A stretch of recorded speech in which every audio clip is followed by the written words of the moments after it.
Good morning, everybody, and thank you for joining us for our collaborative seminar. Today we have Rich Wagner talking to us about the soil fungal community functional shifts following anthropogenic disturbances and how they could negatively impact cottonwoods. Rich is currently contracting with the Bosque Ecosystem Monitoring Program. He has been an explorer of the outdoors since he was very young. In 2016, after more than 2 decades in the restaurant and car businesses, he decided to go back to school to make a career out of what he loved about nature. So he had a goal not only of working outdoors, but to augment his business skills with a science education to advance conservation. This past spring, he finished his Master's of Science in Biology, which focused on the impact of disturbance on soil fungal communities in the Middle Rio Grande Bosque. We are fortunate to have Rich here today with us to share those findings. Thank you, and take it away, Rich. All right. Thank you, Debbie, and welcome everybody on this beautiful and really appreciated gloomy day. I know we've all been waiting for this. So today I'm going to speak a little bit about the results from my master's defense, from my master's project that I just finished up, as well as some potential applications in the Bosque. All right. So to begin with, the purpose of my project was to examine how anthropogenic disturbances, multi-factor anthropogenic disturbances in the Middle Rio Grande were impacting soil fungal community composition and diversity. I was particularly interested in mycorrhizal fungi due to the many benefits that they may confer upon cottonwoods. And I'll talk a little bit more about mycorrhizal fungi in a few minutes. I was also very interested in really kind of beginning to design a more holistic tool for cottonwood restoration that was taking into account some of these below ground feedbacks that we really haven't been looking at.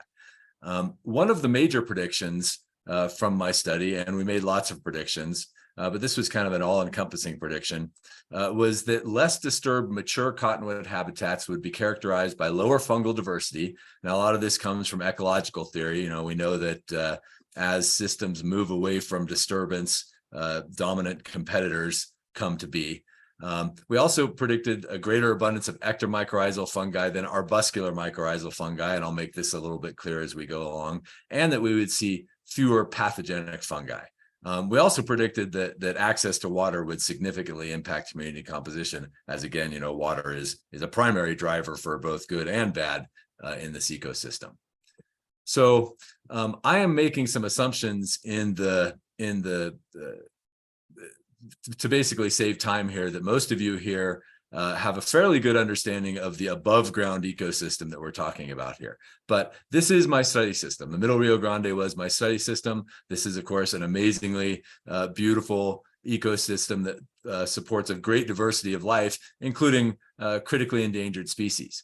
All of my sampling locations were within the Middle Rio Grande, and they were all within the boundaries of BEMP's long-term ecological monitoring station. So I collected samples from Sandia Pueblo in the north, all the way down to Bosque del Apache in the south.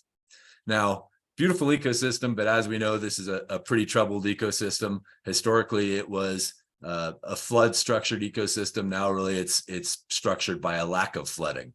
And that lack of flooding has brought in a lot of problems, including the spread of exotics and more frequent and more intense fires. And I want to make a little comment about fires here.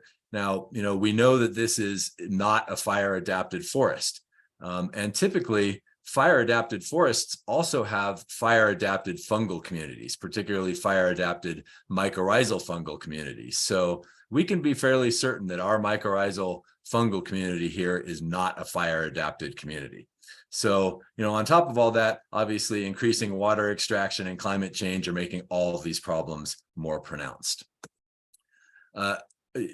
Obviously, lots of you here are doing a lot of great work on protecting and restoring this ecosystem. There are a lot of things being done. This is probably not an exhaustive list, but, we're planting trees, we're clearing exotics, but, none of that really is very effective unless we are restoring some sort of natural river function, whether that's by lowering swales or bringing in more water if we can, but that's probably not happening. Now, I do want to put in a plug for long-term monitoring. Obviously, that's what BEMP does, but I think that's a really crucial point to any long-term restoration goal we have, and that's something that we're going to talk about where I think we can bring the soil fungal community into our long-term monitoring. All right, so getting into all this, As I mentioned, I'm going to be talking a lot about mycorrhizal fungi, so I'm going to kind of bring you up to speed if you don't know much about them. What are mycorrhizal fungi? Well, a mycorrhiza is a lovely marriage between a fungus and a plant root. About 90% of all plant families on Earth form these mutualisms, and they're very beneficial. They provide a lot of benefits to both the plant and the fungus, but in general, the fungus is trading nutrients that it can more easily get and water it can more easily get to the plant for sugars. Now, there are two main classes of mycorrhizal fungi that we're going to be focusing on here today. We're going to be looking at ectomycorrhizal fungi, which grow on the outside of the fine root hairs on plants. And you can see a picture of that here on the right, something I collected. And we're going to be talking about arbuscular mycorrhizal fungi, which you're really only looking at through molecular methods. They tend to invade the plant root cells a little bit more intensively. Now, cottonwoods in this system are colonized by both ecto and arbuscular mycorrhizal fungi, although arbuscular mycorrhizal fungi tend to be fairly rare in our cottonwoods. We usually only see them in young cottonwoods or in areas that are water stressed, whether that's too much water or too little water. Now, most of our ectomycorrhizal fungi are in the fungal phylum Basidiomycota, about 70%. The rest are in Ascomycota. The Basidiomycota, if you don't know, hold all of our really beautiful mushrooms. When people are thinking of mushrooms, like the picture of this Lactarius up here, they're thinking of Basidiomycota. The arbuscular mycorrhizal fungi we are finding in the phylum Glomeromycota.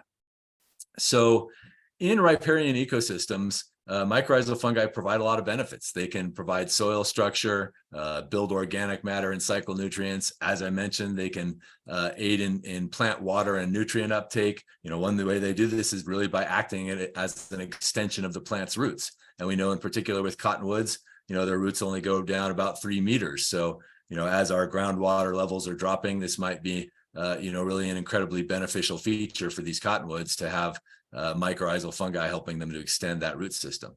They also help to protect plants from other stresses, such as climate stresses like drought and heat, and they can also help to protect against pathogens. And one way that ectomycorrhizal fungi can do that, as ectomycorrhizal fungi gain dominance in a system such as this, they can actually help to reduce the abundance of soil fungal pathogens. So it can be a real benefit. Could potentially be a real benefit for our cottonwoods. Now, disturbance can have quite an impact on fungal communities. It can alter diversity and community composition, increasing the abundance of pathogens as well. Also, disturbances can remove mycorrhizal networks, reducing the potential for these mutualisms to form. Restoration, however, can be beneficial. Above ground restoration can actually help to shift fungal communities back towards more historic structures, potentially more beneficial structures. Now, something I want to bring in here on restoration is mycorrhizal inoculation. This is something that's beginning to be talked about a lot more, experimented with, and there are a lot of really great recent studies. And basically what this is using mycorrhizal fungi when we are restoring plant communities or planting new plants. And there are a couple of ways to do this. One is to use commercial inoculants. Unfortunately, commercial inoculants aren't very well targeted to bring the proper mycorrhizal species to the target plants. In fact, they can actually have detrimental impacts on mycorrhizal species that might come along with those plants that they might need. So the better way we're finding is to use whole soil transplants to have the full complement of not only the fungi, but the bacteria and other soil organisms that our particular target plants have both evolved with and become acclimated to in their own environment in their lifetimes. So in this ecosystem, particularly with southwestern cottonwoods, we do know a little bit about the interaction between mycorrhizal fungi and our cottonwoods. Now, I will say that most of the information we have is from studies on Fremont cottonwoods in Arizona river systems. There's been very little data gleaned, very few studies on this in our system, and I'll talk about those in a minute. But some things we know that there's greater colonization by ectomycorrhizal fungi in older stands of cottonwood. We know that regular flooding can increase colonization of both ectomycorrhizal fungi and arbuscular mycorrhizal fungi. We do know a good bit. There are a lot of great studies on the impact of exotics on colonization in cottonwoods. We know in particular that salt cedar, by altering soil chemistry, can really inhibit the formation of mycorrhizal associations with cottonwoods. And this can have a long legacy effect. Even after removing salt cedar, it can still make it difficult for these mycorrhizal associations to occur. However, as a note here, mycorrhizal inoculation can help with reducing those legacy effects and can even help cottonwoods that are planted in areas where there are salt cedars. It can help cottonwoods to compete with the salt cedar. Exotic clearing has also been shown to reduce inoculation potential. Now, in our particular ecosystem, again, we don't know a whole lot. We do, there was one study that showed that flooding can increase inoculation potential. And there was a study that showed, and this was within the boundary of the levees in the middle Rio Grande, that showed no impact on ectomycorrhizal colonization of cottonwoods with flood frequency. Although that same study did show an impact in less regulated systems on the Gila River and the Mimbres River. But beyond that, we've got very little data on this until now anyway. So just kind of a highly simplified version of what we did. We collected dirt from 6 replicates of 5 disturbed and restored cottonwood habitat types in BEMP sites. We turned dirt into DNA in the lab using some molecular wizardry. And then from our site-specific DNA libraries that we created, we used some bioinformatics approaches for our analyses. And we're going to dig into that in just a minute here. Before that, I want to talk a little bit about the actual habitat types that we chose and how there's a little bit of pattern that's going to follow us into the results here. So again, there were 5 habitat types that we chose. The first was mature cottonwood habitats. Now, these had, as we might expect in a historic bosque, these were not highly flood impacted, but they'd also had very little anthropogenic impact. Some of them had experienced some exotic clearing, but where that had happened, it had been very limited, really to remove, few exotics in an otherwise native understory. Then we had young sites, a little bit more disturbed. We did have one site which was pole planted, one site which had natural recruitment, and then 4 sites where young trees had been recruited following restoration efforts, following bank lowering or swale digging, although the average age since treatment on those was about 14 years. And so really beyond some irregular flooding, there's very little disturbance going on in those sites. Then we had our exotic sites, and I put them kind of in the middle of our disturbance scale here, which is becoming apparent. And that's because our exotic sites were kind of a mixed bag.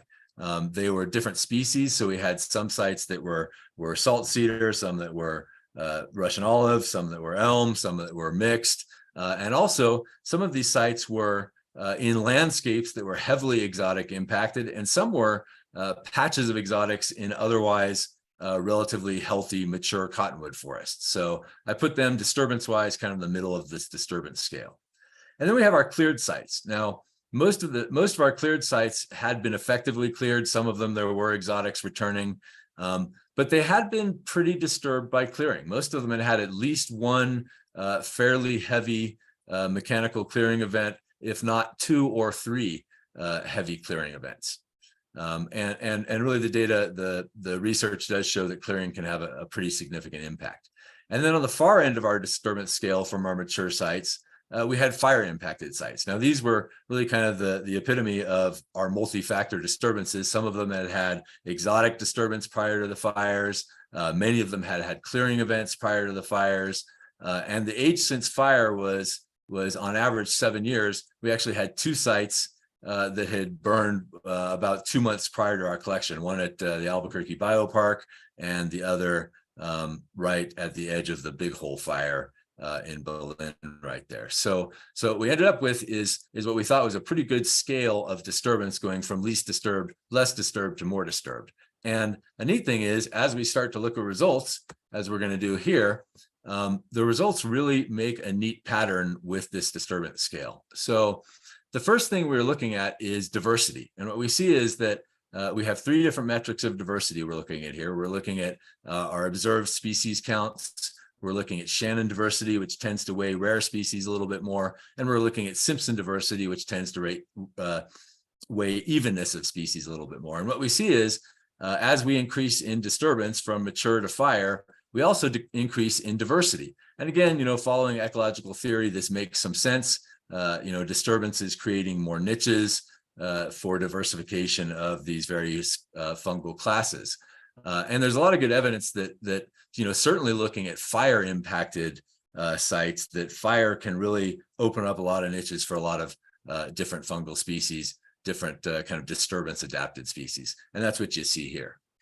All right, so moving on, our next graph is of community composition by phylum. And these are the major fungal phylum that we recorded here. There are two different plots you're looking at. On the left-hand side, you are looking at all of our sites. They are organized by site type. So you can see at the bottom are all 6 of the mature sites. And then as you go upwards, they become more disturbed. On the right-hand side, we have merged all the sites into the habitat types that we're using, again, running from least disturbed to most disturbed.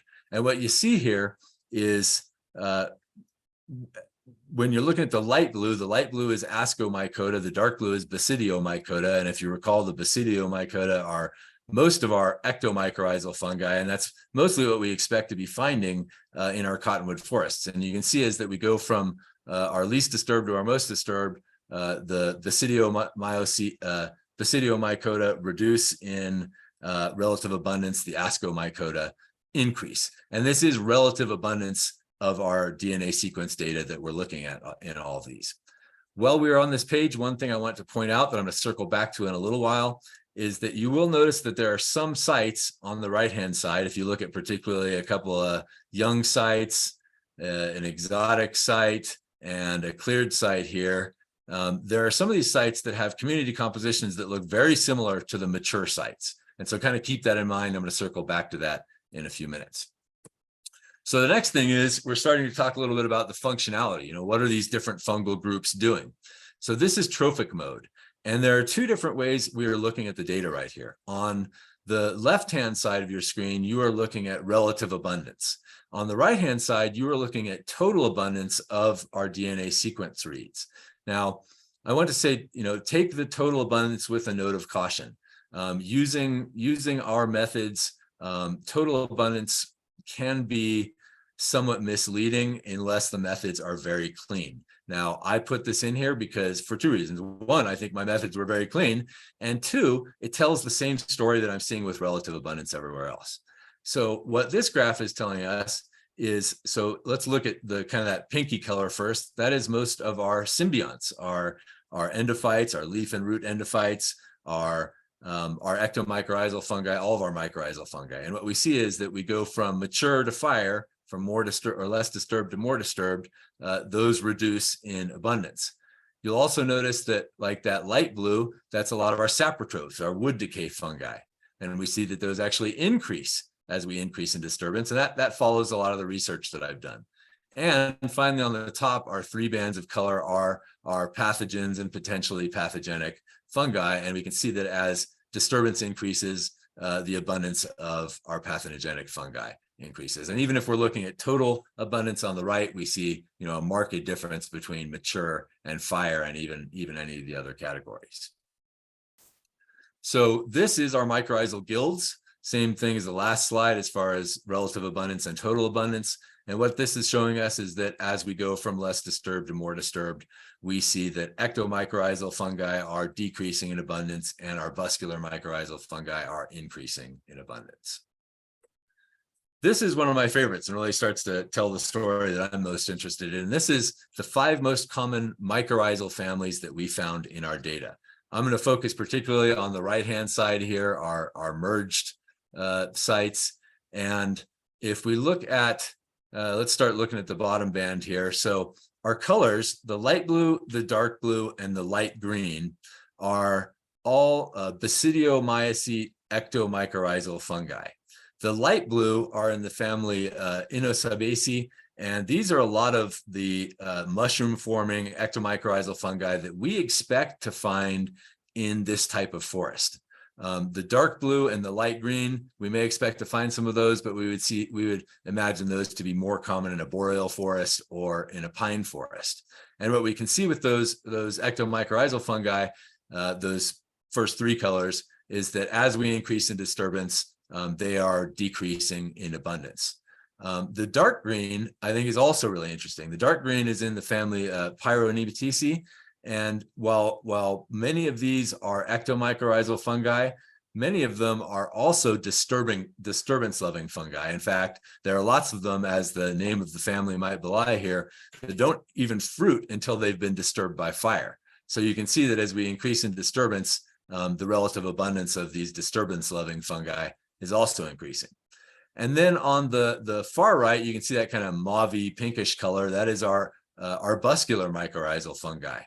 And you can see that that also increases, though I think the most important thing to look at is the difference between the mature and young, which is really what we would predict, that there would be far more arbuscular mycorrhizal fungi associating with young cottonwoods than there would be with mature cottonwoods. All right.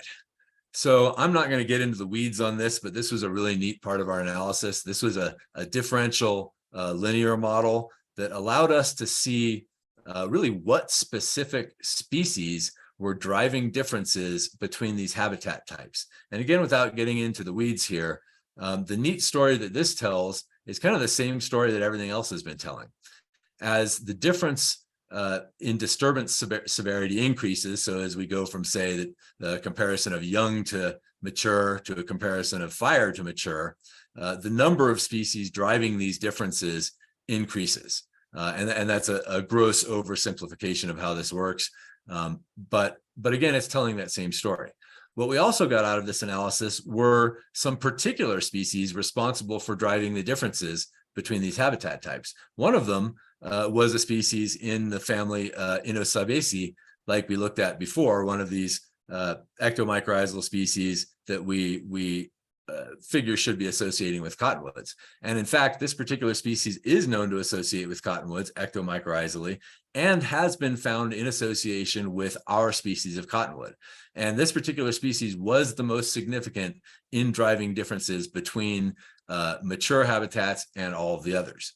And we tend to find it most commonly in mature, although it was fairly common in young. But as we go into exotic, fire, and cleared, we saw a lot less of these, particularly in fire. There were virtually none of them. So pretty neat angle there.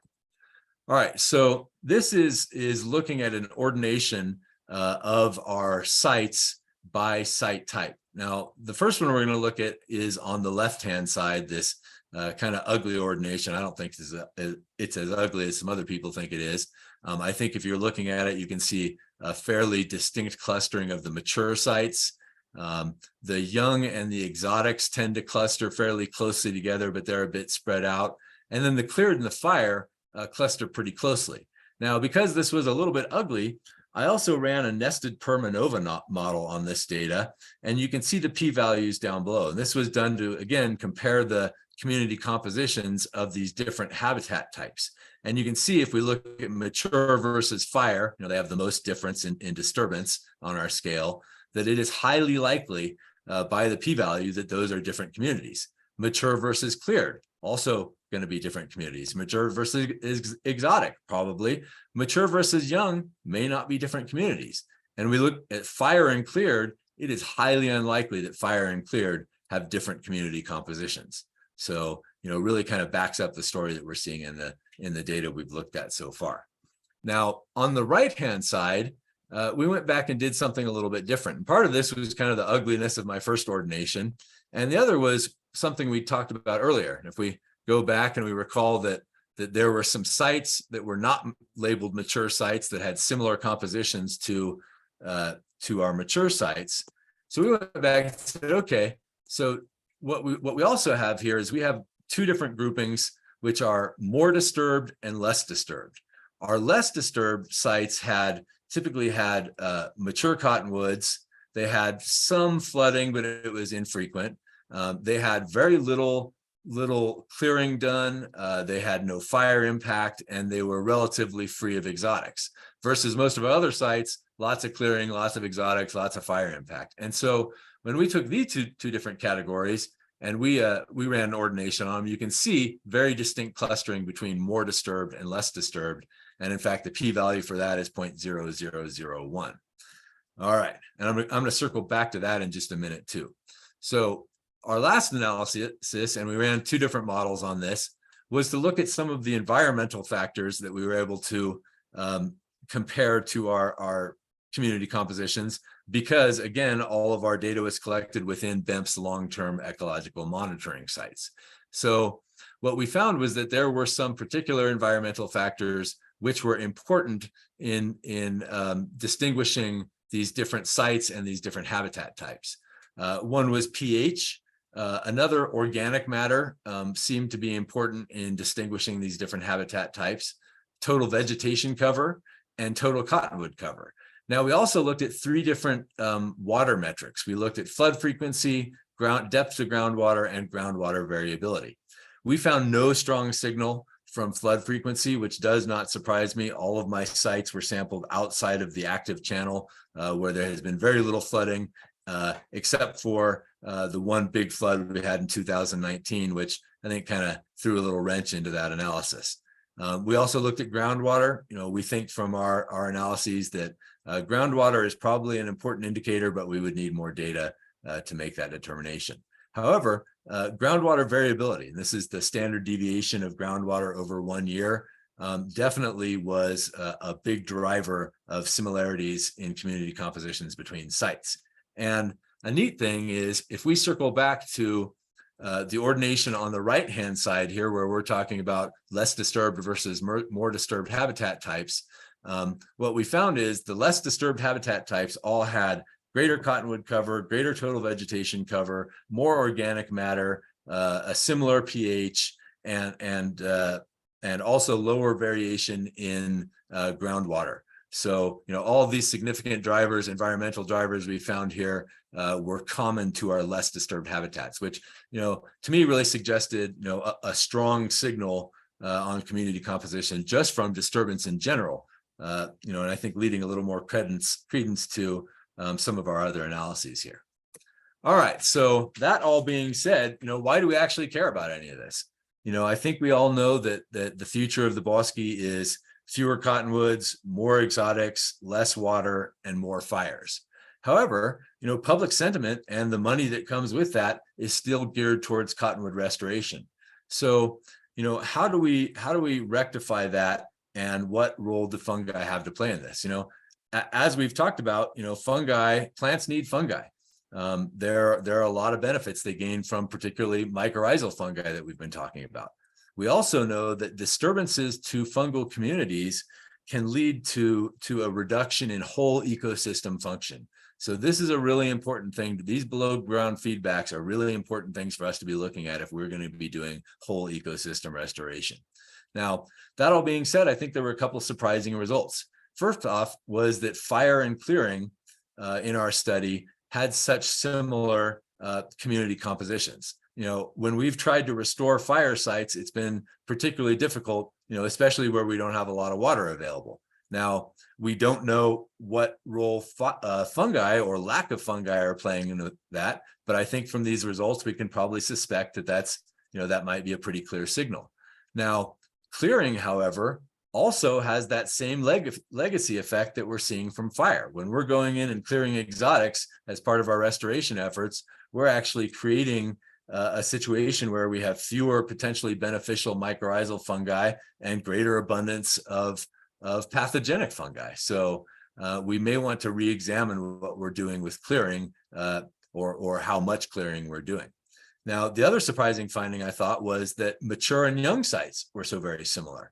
When I think of a historic bosque, I think of a bosque with flooding as the primary driver, and I would imagine that young and mature sites would be the far end of our disturbance scale. Yet what we saw were very similar community compositions, and to me this suggests that across a well-managed or a historic bosque, there may be a common fungal community that includes fewer pathogenic fungi and more beneficial fungi, and And to me, this really gives me hope that some of the efforts we're doing, such as lowering banks and digging swales, are really working to return our fungal community to a more baseline condition. Of course, I think that we need to collect more data to make that real call, and we'll talk about that in a minute here too. So, as a tool for restoration, how can we use this? So, first off, we can use this to support restoration by identifying areas with supportive fungal communities. Now, one thing I think I forgot to mention above was that there are only two plants in our bosque which are ectomycorrhizal, and those are our cottonwoods and our native willows, our salix willows. As many of you may know, cottonwoods and our salix willows are in the same family, and those plants are known to associate with the same ectomycorrhizal fungi. And an interesting thing that has also been observed is that ectomycorrhizal fungi can aid in dominance by their host plants in an ecosystem. And as that happens, that can also increase dominance of those ectomycorrhizal fungi. And to add a little twist to that, if there are other plants in that ecosystem which share those same ectomycorrhizal fungi, those fungi can actually help those plants to gain dominance. So as we start to think about our system and think, well, this has historically been a cottonwood willow dominated system, this may be one of the reasons, is that there are particular ectomycorrhizal fungi, maybe even some of the ones we identified as being common in our sites, that are helping to drive these plants to dominance and create the structure that they're creating in our ecosystem here. Also, I think as a tool for restoration, we can use this to identify the proper whole soils to use for inoculation of pole plantings or for soil amendment projects. And then, of course, monitoring. I think I could make this monitoring list many pages, but just maybe a couple examples. We can use monitoring of the below ground community to gauge project success. Are our restoration efforts working to create not only an above ground but a below ground community that we're happy with? As an example, at Santa Ana, they did a soil amendment project. Didn't work for the above ground community that they were planting, but there's no idea there what was going on in the below ground community. It may have been that those soils weren't appropriate to the age class of plants being planted. It may be that something else was going on that caused the decline in soil fungi there, but you won't know unless you're monitoring it. And then also identifying cryptic disturbances. If we are doing long-term monitoring of the fungal community in the bosque, we may be able to identify where that community is degrading, that we may not be seeing a degradation immediately in the plant community. And that might, give us a sign that would be an area to focus on. So, I think there are a lot of ways that we can use this, particularly as a tool for restoration in this ecosystem. So to wrap up here, there are some future directions that I would take this research that I think need to be done. One is to identify how some of these ectomycorrhizal fungi that we found in the soils are actually associating with the trees. Now, one issue with our methods was that we don't know that the DNA we collected was from live or dead fungi, and we don't know whether or not it was actually associating with trees. So we'd want to go in and collect some roots, some ectomycorrhizal fungi, sequence those to see if they're the same as what we found in the soil. I actually have a wealth of those soil samples and just the need to get on to sequencing those. Also, I think we could do a better assay of biomass than what we were, to determine true abundance in here. And there's some other tests we could do to determine true fungal abundance here.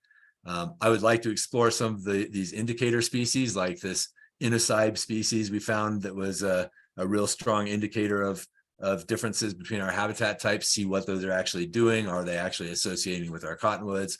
Are there benefits that we could test for there? Water, of course, I talked about that. I'd like to know more about what water is doing with the community. And then, really just expanding the study. And I think this goes into, this being a tool for restoration here. There's a lot we could learn, and there's a lot that we could apply. We could look at the fungal communities in willow swales. We know that these are critical habitat for the southwest willow flycatcher. It may be that both young and willow swales are showing some signal that they have similar fungal communities to the healthy communities we're talking about. It would be good to know that. We've also, in this group particular, talked a lot about islands and bars. Now, all of my sampling sites were in BEMP sites, so they were necessarily outside of the active channel, except a couple of young sites that did flood a little bit because the banks had been lowered. I think it would be really great to go in and see what's going on, and very beneficial to know what's going on in some of these islands and bars, particularly if we're looking at removing some of these islands and bars. We may not want to remove the ones that have, not only a great above ground community, but a great below ground community. Those might be the ones we focus on keeping.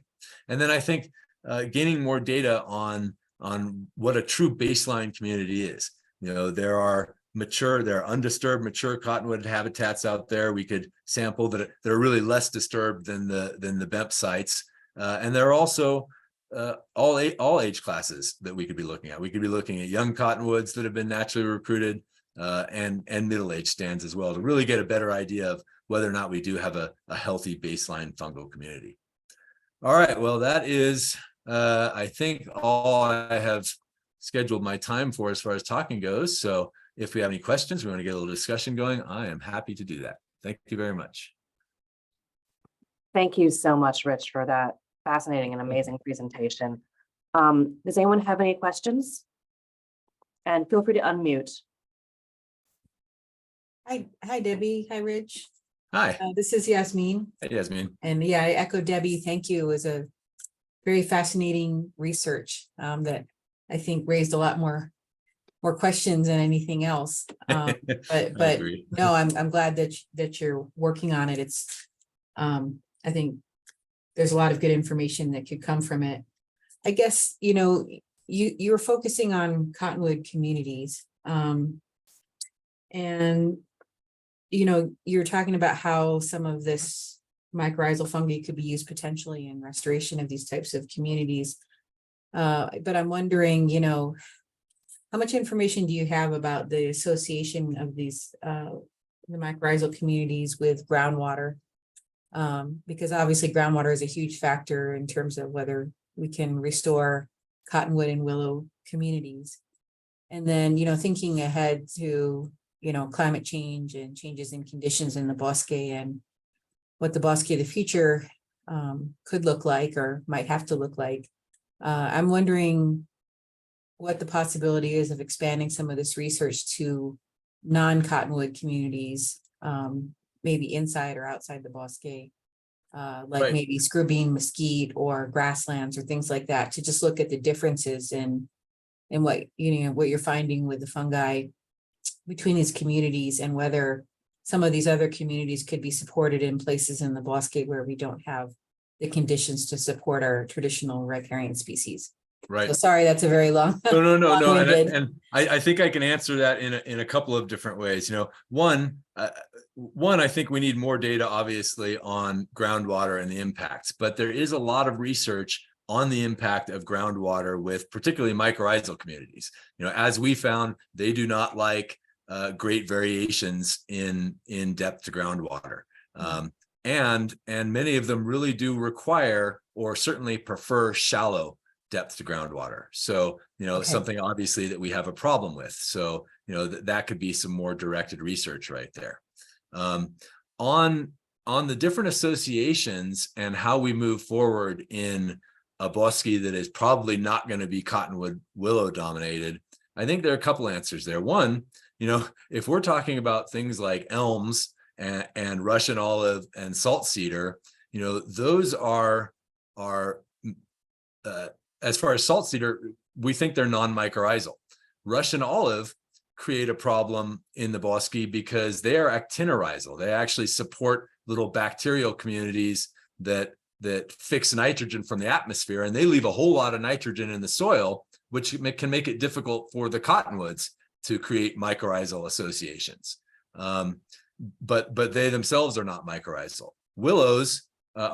Elms tend to be arbuscular mycorrhizal. Now, I'm going to go back a couple slides here to this one, and this may answer a couple other questions. Now, grasses tend to be associate with arbuscular mycorrhizal species. And if you look at the chart on the left-hand side, and you go up to the cleared site at our Valencia cleared site, which has lots and lots of grasses, you see lots and lots, it's this kind of pinky color here, you see lots and lots of arbuscular mycorrhizal fungi. If you look at right across from Valencia Cleared, our Valencia fire site, which has been now dominated by grasses, you also see a dominance by these arbuscular mycorrhizal fungi. So, I think using even a method like this, it would be easy for us to go in and target other species and do a little research and figure out, what kind of fungus they want to be associating with, what beneficial fungus they associate it with, and see whether or not that's happening in this system. Yeah, that's great, Rich. Thank you. I guess I'm not really surprised so much at what you're finding with the grasses, because grasses are typically associated with higher levels of disturbance. Right. Yeah, And thank you. and we tend to see higher levels of arbuscular mycorrhizal fungi with more disturbance. So Okay. it's probably common. Yeah, thank you so much. You're welcome. Thank you. So we have a few questions that popped up in the chat. First from Miranda Butler Valverde. What do soil transplants entail? Specifically, is it known how much soil has to be transported? How would one ensure that taking from a donor site doesn't impact that area negatively? Those are two good questions. The first one, I've been exploring and I don't have a really good answer for. From the studies I read, there are a lot of different amounts of soil that are being used. Sometimes just filling holes when plants are being planted, sometimes, scraping off topsoil and laying it down in an area that you want to restore. So, I think the jury is still out on what the best way to do that is. Now, the other question I think is a very important one, because particular plants, even within a landscape, a particular tree may have found associations, and a particular tree may be associating with hundreds of mycorrhizal species, or dozens of mycorrhizal species, or just a couple mycorrhizal species, or even just one. But these plants may have tailored their life cycle to a particular community. So, it is probably very important that you are transplanting soils, certainly from the target plants to the areas that you want to plant, and maybe even, if you're doing cuttings and pole plantings, from the particular trees that you're planting. There is the possibility as well that you are introducing fungi which may outcompete other fungi which may be beneficial in an area. The jury is still out on that. You may also be transplanting particular pathogens which a target tree has problems with that another tree has been doing all right with. So there can be some problems with it, but at the same time, what we are finding in the research is that these soil plant transplants are generally being beneficial as far as increasing growth of pole plants and restored area plants and restored areas, and increasing success of these restoration efforts. So I don't think that answers your question perfectly, and I think a lot of that is because this is really an up and coming area of study. Okay.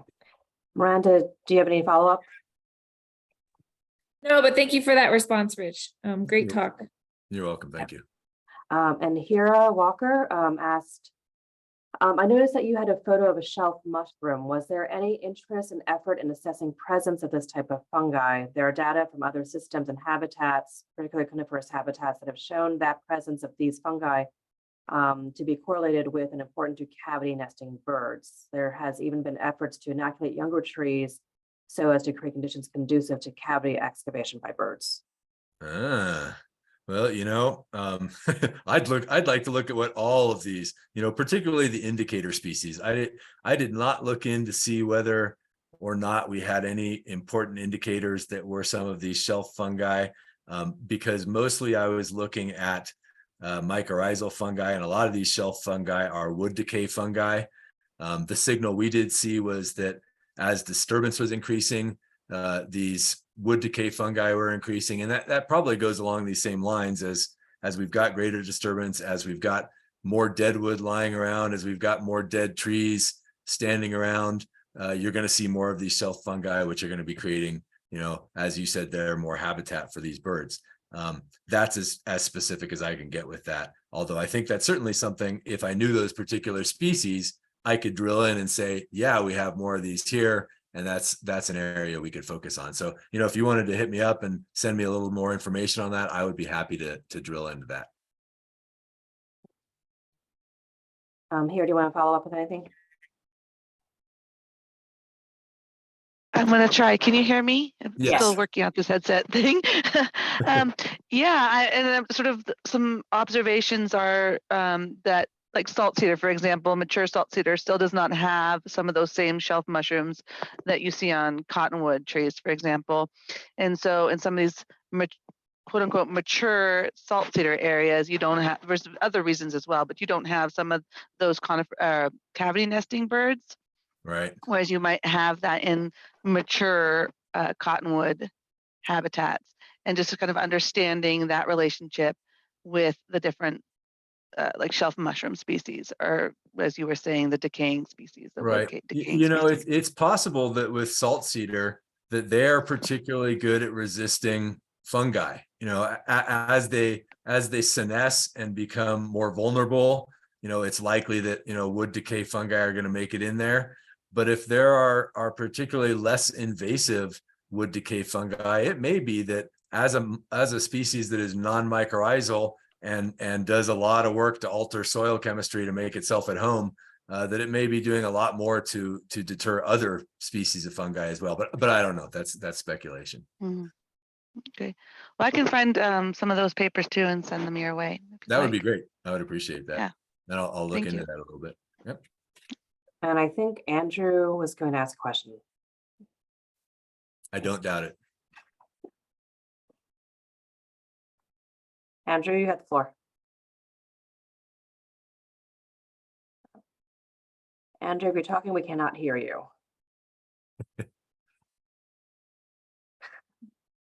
You can go ahead and put your question in the chat, Andrew, if you would like. In the meantime, are there any other questions? I have a question, Debbie. Sure. So Rich, first of all, thank you for taking this very complex topic and making it very relatable. I really appreciate that. I'm glad you think so. As you were going through, I actually jotted down some of the restoration indicator metrics that you listed off. And from a practical standpoint, that sometimes from the management side, it's difficult to translate some of these metrics into, say, a rapid bioassessment protocol or something like that. So I was wondering if you could talk a little bit. I know that you gave your methods at the beginning, but if you could talk a little bit about, and I'll give you two in particular that I thought were interesting. So this ectomycorrhizal dominance metric and the shifts in the fungal community. How practical are those to measure rapidly at a site? Because we're looking to inform restoration monitoring efforts. And so if you could talk a little bit about the practicality of those. Right.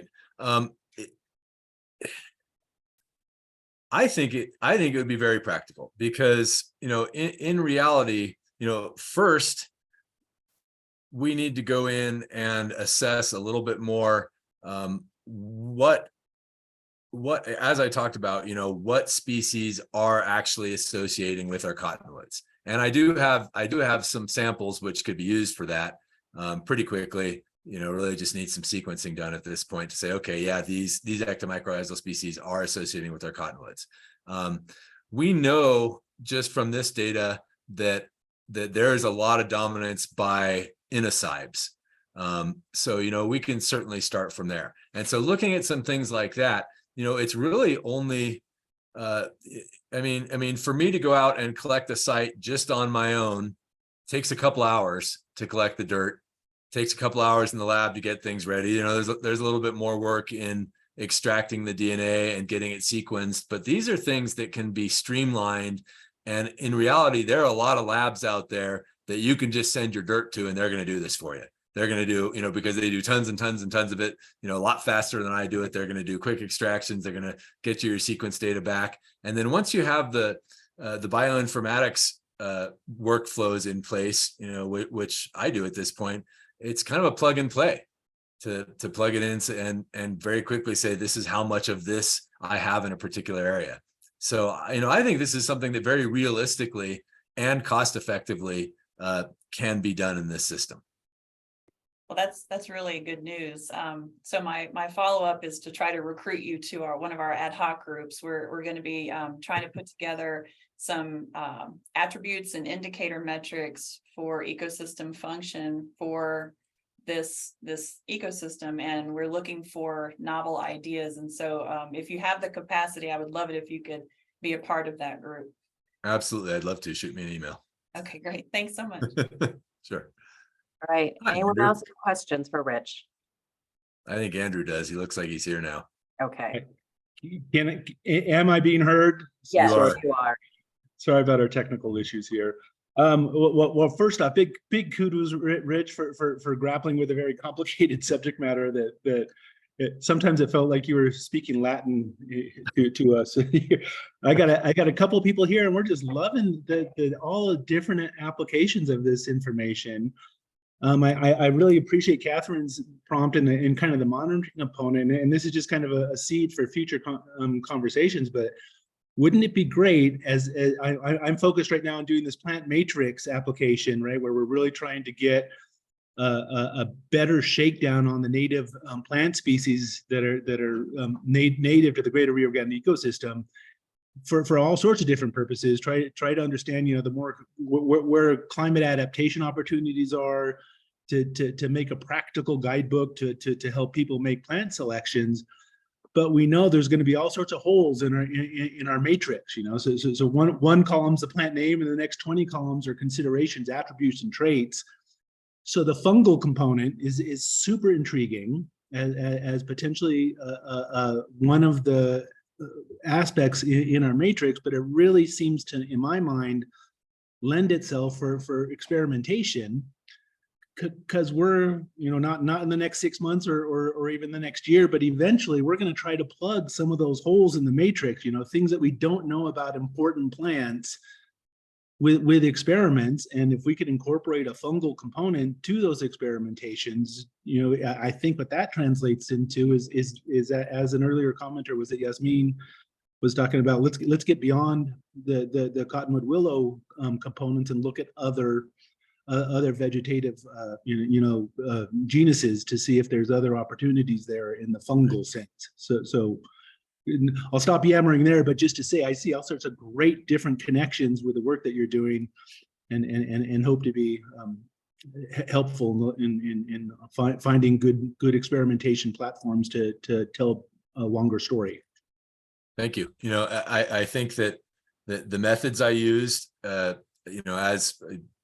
in answer to Yasmin's question, I think they can be applied to a lot of different plant species, target plant species, just to determine, what fungi they're associating with, what fungi are important to them. And as you said, Andrew, I think there's a lot of experimentation that could be done, particularly when we're talking about whole soil transplants, to determine, what the best fungi are for the target plants, not just cottonwood, not just willow, but whatever else we're going to be turning this bosque into, to be best climate adapted for the future. So thanks for that comment, Andrew. Follow up to that, Yasmin also has a comment in the chat. It's interesting to contemplate the impacts of Russian olive on mycorrhizal fungi associated with the cottonwood bosque versus the impacts of its removal and site disturbance. Right. That's something I've actually thought about a lot, because what happens with the Russian olive is that it pumps all of this nitrogen into the soil. And it's not that it stops the cottonwood from creating these mycorrhizal associations, but it's more costly for the cottonwood to use a fungus to source nitrogen that the cottonwood now has tons and tons of available. And the issue there is that, while the cottonwood may decide that it's too costly to get one of its primary nutrients through a fungus, it may also be giving up on the other benefits, such as, climate stress reduction, pathogen reduction, other things that fungus is doing. So, tough to say. When we go and rip out the Russian olive, we know that we're ripping up a lot of mycorrhizal networks, and we're creating this cleared landscape that has a legacy that's very similar in the fungal community to a fire impacted site. But when we leave them there, we're putting all this nitrogen into the system that may also be detrimental. So I think that there could be some real targeted experimentation done with that to determine kind of the best way to deal with Russian olive. You know, if of course we're not planning on just leaving it all. Anyone have a last question for Rich? Okay. Rich, can you just go ahead and just stick your email in the chat so if any folks have follow-up questions or comments, they can reach out to Yes. you.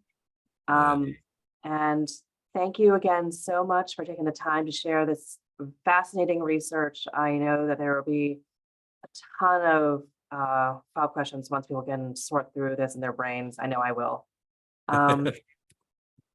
And as a reminder for folks, our next collaborative seminar is scheduled for next Tuesday.